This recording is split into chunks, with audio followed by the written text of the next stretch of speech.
bersama aku di channel ini. Dan topik kita pada hari ini adalah bagaimana tutorial untuk membuat Google Calendar Invitation bagi pemula. Nah, mungkin beberapa dari kita udah familiar dengan Google Calendar, dan buat yang belum tahu, karena itu kalian kesini kan. Jadi, kalau kalian pengen tahu fitur-fitur apa aja lebih lengkap yang ada di Google Calendar, sebenarnya dari websitenya sendiri juga ada. Kayak kenapa kita harus pakai Google Calendar gitu. Mereka punya smart scheduling, jadi ada schedule pintar ya untuk meeting. Terus bisa diakses dari laptop, dari tablet kita atau dari phone, dan itu synchronize gitu. Jadi kita bisa buka di handphone dan itu secara real time juga ke-update di laptop kita. Nah, jadi tanpa berlama-lama, kita langsung saja. Oke, langsung aja kita mulai. Teman-teman bisa akses Google Calendar-nya langsung dari web address di sini, diketik Google Calendar, atau kalau teman-teman lagi buka google.com, di sini ada Google Apps. Kita bisa lihat apps apa aja sih yang ada di Google dan bisa pilih di sini Google Calendar. Atau untuk yang pakai mobile phone juga bisa ya, dengan download aplikasinya atau buka dari Google Chrome-nya juga nggak masalah. Nah, ini tampilan default yang ada di Google Calendar aku. Jadi tampilannya ini per bulan, di sini dari tanggal 1 November sampai ke beberapa tanggal di Desember. Dan ini tuh bisa diganti tampilannya dari sudut kanan atas. Ini bisa dibuat day, week, month, year, dan lain-lain. Terus di sini juga kita bisa show weekends, terus show decline events itu. Jadi kayak ada kegiatan atau agenda dan teman-teman pernah tolak dan gak bisa hadirin. Jadi kalau ada orang yang kirim invitation ke teman-teman, itu bisa tetap ditampilin di sini dengan checklist di show decline eventsnya. Tapi kalau nggak mau ya tinggal di uncheck aja. Nah, kalau aku sih pengennya tetap.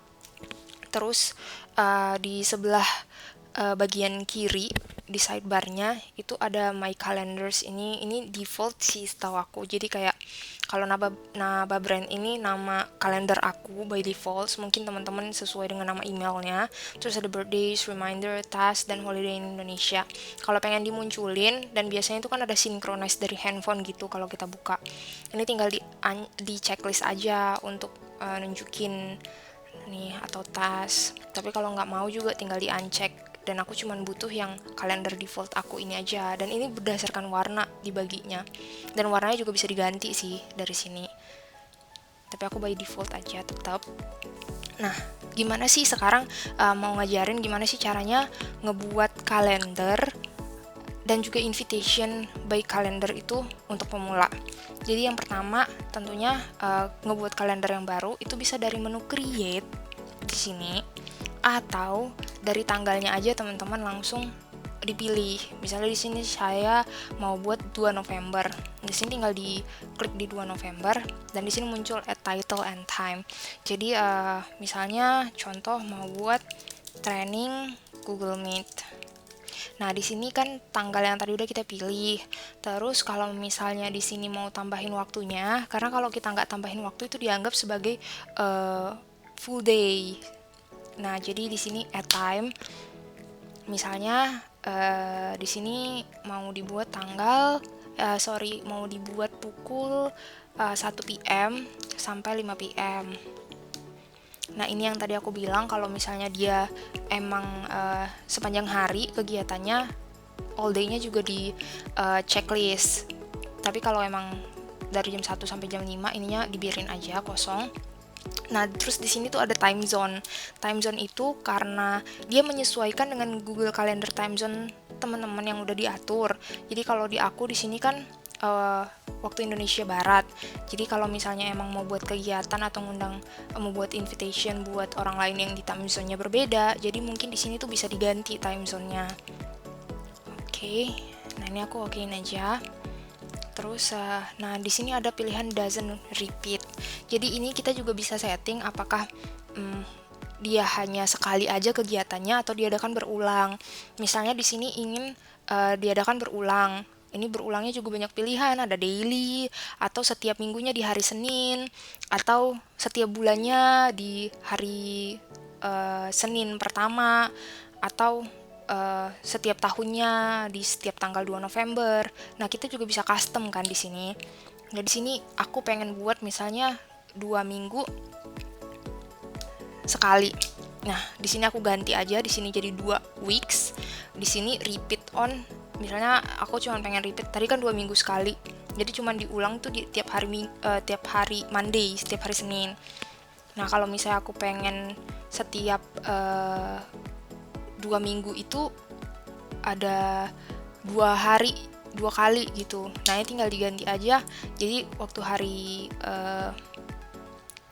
Senin dan juga hari Rabunya itu akan berulang kegiatannya.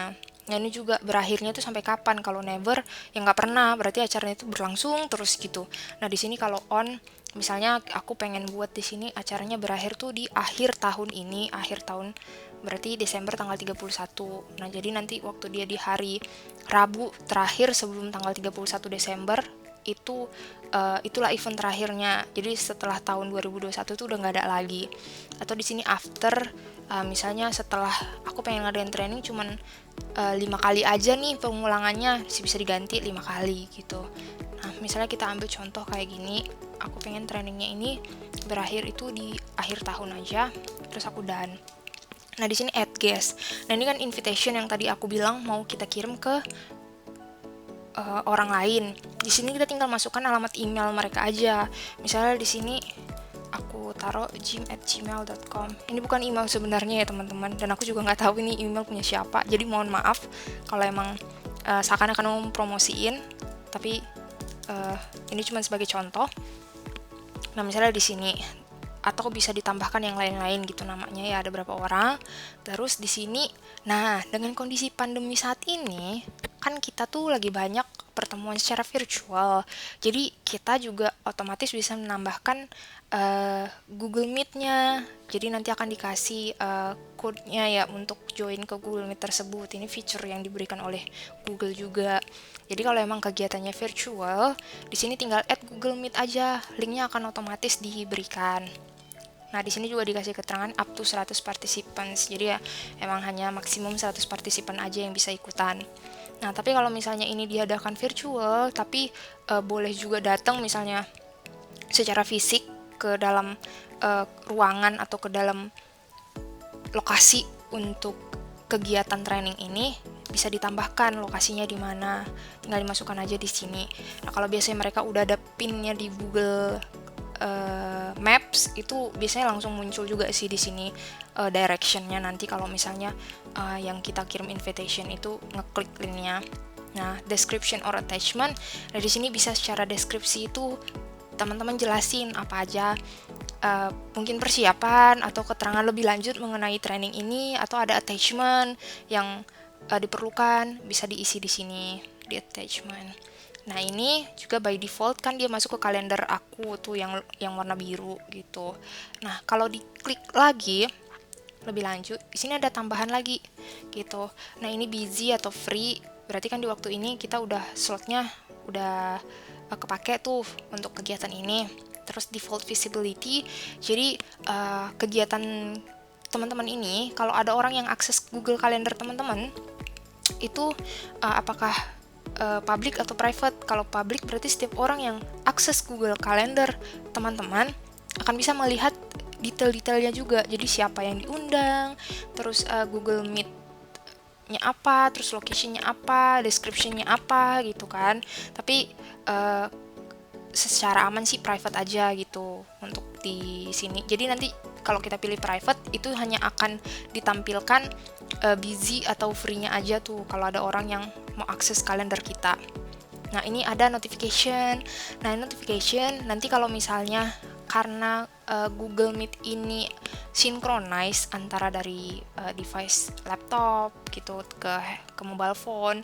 Jadi kita juga bisa di-remind tuh kalau kita sign in Google account kita di handphone juga. Jadi di sini ada notification untuk mengingatkan, alarm lah istilahnya juga ya, untuk mengingatkan kita sebelum waktu kegiatan tersebut. Nah, ini juga bisa kayak alarm kalau pagi-pagi gitu ya, bisa di snooze juga dan diingatkan beberapa kali kalau kita buat. Jadi ini kalau misalnya ada mau buat notification-nya berkali-kali bisa ditambahin. Misalnya di sini aku mau buat 2 kali. Yang pertama 1 hari sebelum, atau bisa juga di custom ya. 1 hari sebelum, terus add notification lagi untuk nambah notification. Jadi by default sih dia langsung 10 minutes. Terus aku mau ganti 30 minutes before. Jadi ini aja yang perlu di remind. Terus di save deh. Nah, ini juga yang paling penting. Jangan lupa kalau nanti udah kita save, kita juga pilih send. Jadi guest atau orang-orang yang tadi kita undang, yang kita masukkan alamat emailnya, terima invitation ini di dalam emailnya.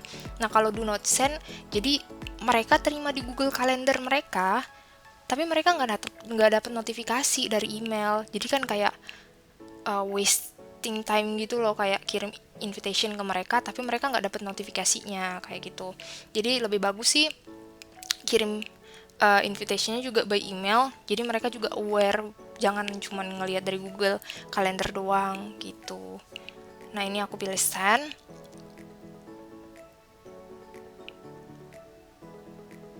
Oke, karena tadi emailnya cuma buat testing doang, jadi do not send aja ya. Jadi ya begitulah kira-kira teman-teman gimana caranya ngebuat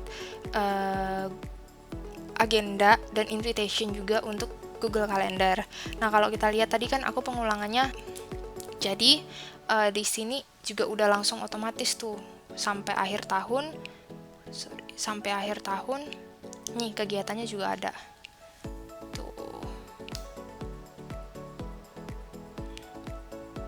Oh, ini jangan kaget ya, kok Januari 2021 itu ada kalendernya, padahal kan tadi cuma diakhiri sampai tanggal 31. Lihat dong, ini tanggal 28 Desember dan ini tanggal 30 Desember. Ya, itu aja untuk training kita di Google Meet bagi pemula part 1. Kalau teman-teman ada pertanyaan atau ada yang pengen dieksplor, silahkan tinggalkan komen. Jadi nanti di video selanjutnya aku bisa buat tutorial lagi buat teman-teman sekalian. Jangan lupa subscribe, like, dan komennya di bawah ya, supaya aku juga bisa terus memberikan video-video yang bermanfaat bagi teman-teman semua. Bye-bye!